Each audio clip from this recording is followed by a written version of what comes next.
chers amis. Très heureux de vous retrouver. Nous avons déjà parlé, lors de notre dernière séquence, de la nécessité d'étudier la Bible, parce que c'est là qu'on va trouver, que nous allons trouver tout ce qui est nécessaire pour notre vie spirituelle et également les connaissances qui seront à transmettre. Donc, très important. Aujourd'hui, nous verrons 3 versets. Le premier, Romains 12, le verset 2. Et je le prendrai dans la version second 21, qui nous dit « Ne vous conformez pas au monde actuel ». Voilà comment commence ce verset. Nous n'avons pas du tout à nous conformer à tout ce monde qui nous entoure. C'est vraiment la première indication que nous donne la Bible et que nous donne Dieu à partir du moment où nous l'avons accepté comme notre sauveur personnel. Nous avons vu que les choses anciennes sont passées et que toutes choses deviennent nouvelles. Donc nous n'avons pas à continuer à nous occuper de ce qui se passe dans le monde et surtout pas à nous conformer à ce qui se fait et à ce qui se dit dans le monde. Mais soyez transformés par le renouvellement de votre intelligence. Oui, Dieu va nous renouveler, il va nous remodeler, il va nous donner ce dont nous avons besoin afin que nous comprenions parfaitement ce qui est nécessaire pour vivre et aller de l'avant avec lui.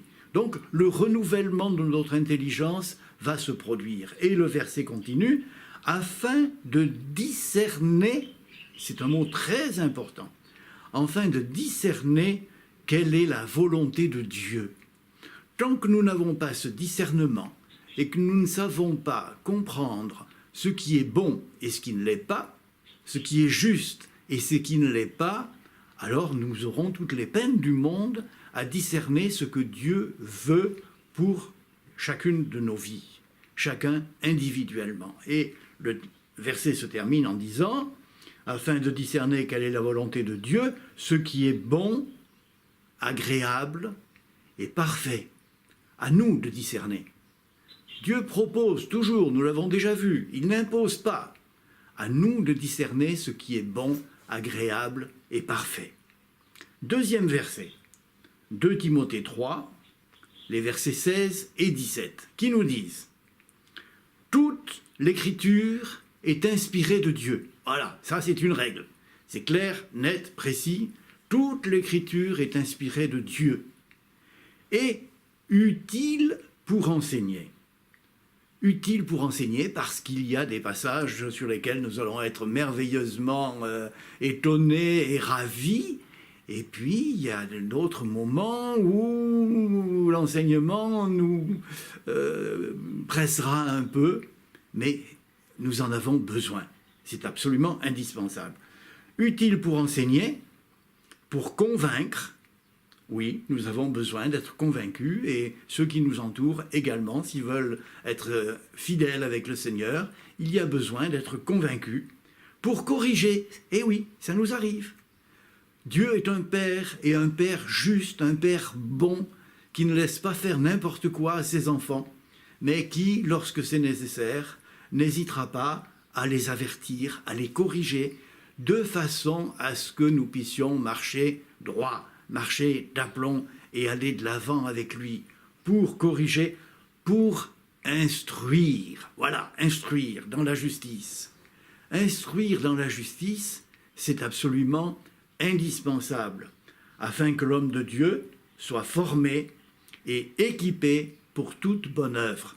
Voilà, le but de la parole de Dieu, c'est de nous former, de nous instruire afin que vraiment nous soyons formés, équipés. C'est clair, me semble-t-il. Troisième et dernier verset pour aujourd'hui, Actes 17, 11.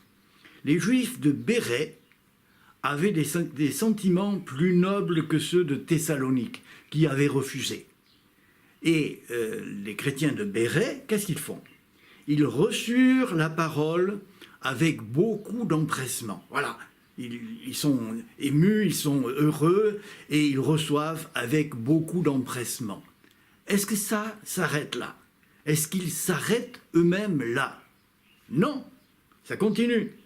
Et ils examinaient chaque jour les Écritures pour voir si ce qu'on leur disait était exact.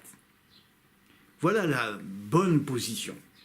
Être intéressé, être accroché, être partant pour apprendre, c'est indispensable. Mais ensuite, il faut vérifier que ce qui est enseigné est juste. Et c'est à ce moment-là que vraiment nous pouvons faire des progrès. Vous voulez vérifier ce que je vous ai dit? Prenez la Bible, prenez les versets et vous verrez que je ne vous ai pas raconté d'histoire. À très bientôt, soyez bénis. Au revoir.